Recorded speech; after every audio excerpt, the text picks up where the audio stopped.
My name's Ed Snowden. I'm 29 years old. I work for Booz Allen Hamilton as an infrastructure analyst for NSA in Hawaii.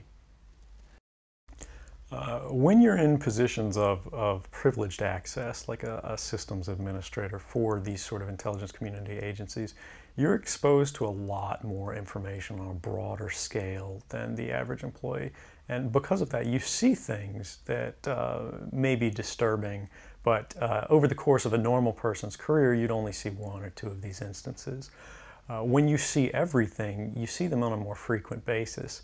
And you recognize that some of these things are actually abuses. And when you talk to people about them, in a place like this where this is the normal state of business, people tend not to take them very seriously and move on from them. But over time, that awareness of wrongdoing sort of builds up, and you feel compelled to talk about it. And the more you talk about it, the more you're ignored, the more you're told it's not a problem.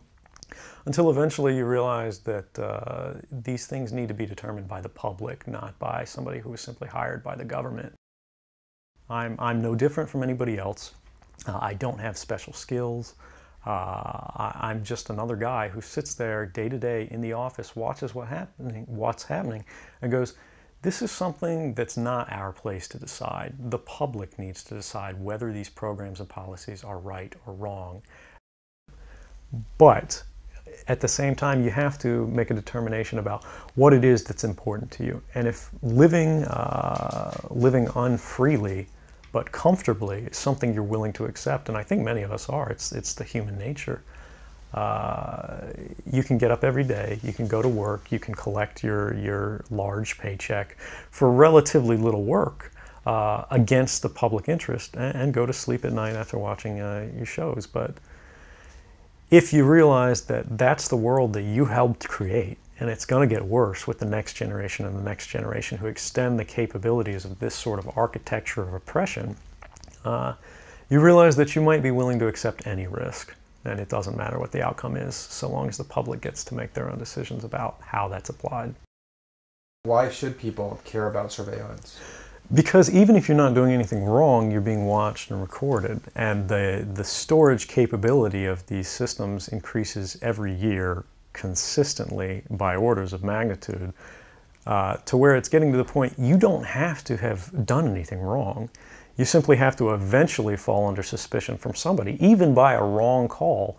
And then they can use the system to go back in time and scrutinize every decision you've ever made, every friend you've ever discussed something with, and attack you on that basis to sort of derive suspicion from an innocent life and paint anyone in the context of a wrongdoer.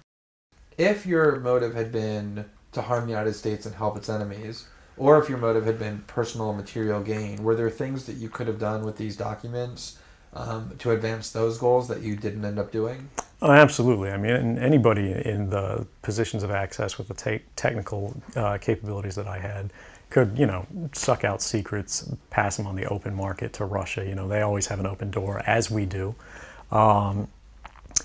I had access to, the full rosters of everyone working at the NSA, the entire intelligence community, and undercover assets all around the world, the locations of every station we have, what their missions are, and so forth.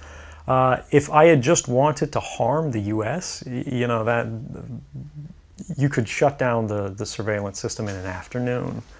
But that's not my intention, and I think for anyone making that argument, they need to think, if they were in my position, and you live a privileged life, you're living in Hawaii in paradise and making a ton of money, what would it take to make you leave everything behind?